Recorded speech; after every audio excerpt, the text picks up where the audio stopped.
It's your day in tech history, and it's brought to you by our friends over at Carbonite, where you can get a 15-day free trial by going over to geekazine.com/carbon free. Hey everybody, Jeffrey Powers here, and I welcome you to the Day in Tech History at dayintechhistory.com. It's part of the Tech Podcast Network. You can subscribe via iTunes, Zune, or Stitcher Internet Radio. Our Twitter is Day in Tech Hist, and all show notes are on the wiki page if you want to follow along. Now let's find out what happened on this day, your day in tech history. August 15th, 1877, Thomas Edison makes the first ever audio recording, Mary Had a Little Lamb. 1939, MGM premieres the fantasy film The Wizard of Oz, directed by Victor Fleming, among several other uncredited directors, and starring Judy Garland, Frank Morgan, Ray Bolger, Jack Haley, Burt Lahr, Billy Burke, and Margaret Hamilton. 1977, the Big Ear, a radio telescope operated by the Ohio State University as part of the SETI project, receives a radio signal from deep space. It was named the WOW signal. 1984, Commodore International announced that they would be purchasing the Amiga Corporation of Santa Clara, California. And Disney begins publishing Family PC Magazine. 1996, Gunpei Yokoi resigns from Nintendo and founds his own company, Kodo, on September 11th. Netscape Communications Corporation established Navio Communications to focus on game console-based internet software development. And Nokia released the Nokia 9000 communicator, which integrated a GSM cellular phone with a personal organizer for the first time. 1998, Apple Computer begins shipping the iMac 233 MHz processor, otherwise known as the iMac G3, to retail outlets in the United States.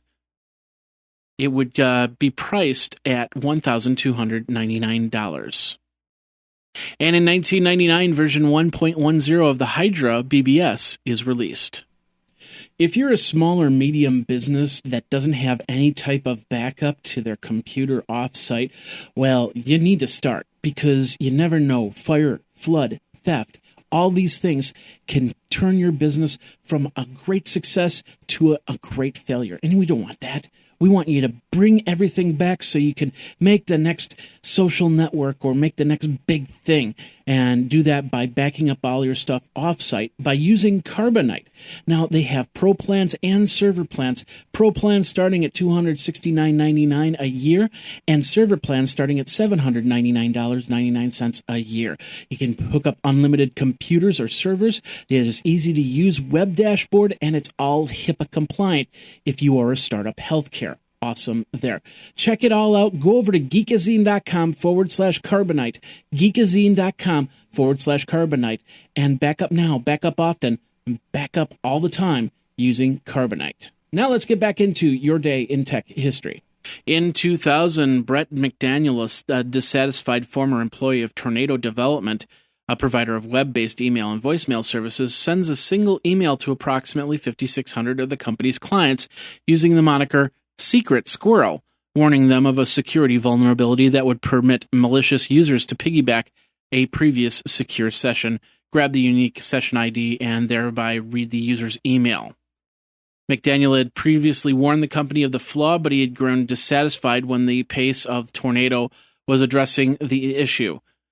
The emails, which were released over 3 days to avoid flooding the servers, come 6 months after McDaniel's quit. Also in 2000, Compaq Computer introduced the Compaq iPac home internet appliance, IA1, featuring an infrared keyboard, AMD K62 processor, and 32 megabytes of SD RAM. Prices started at $599, or you could get it for $199 with a 3-year MSN Access contract. And Michael Copeland resigns as chairman and chief executive officer for the Corel software company.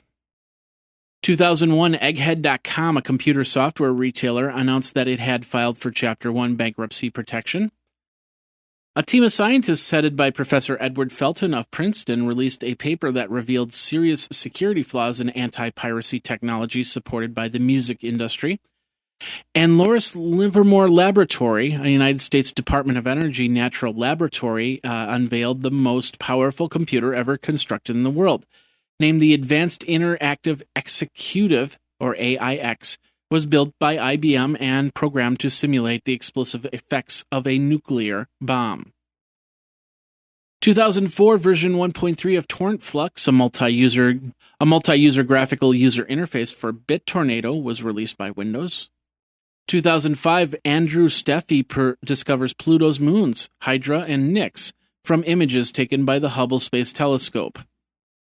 2006, AMD released the Opteron 1210 processor operating at 1800 megahertz, the 1212 at 2000 megahertz, the 1214 at 2200 megahertz, 1216 processor at 2600 megahertz, and the 1218 at 2800 megahertz, all of which were featured 1024 kilobits of level 2 cache. Also in 2006, Phantom Entertainment removes the Phantom console from the products page of the company's website. The Phantom website does indicate that the software component of the Phantom game service, is now being developed to deliver online content for the Windows XP operating system. Of course, the Phantom game console was vaporware.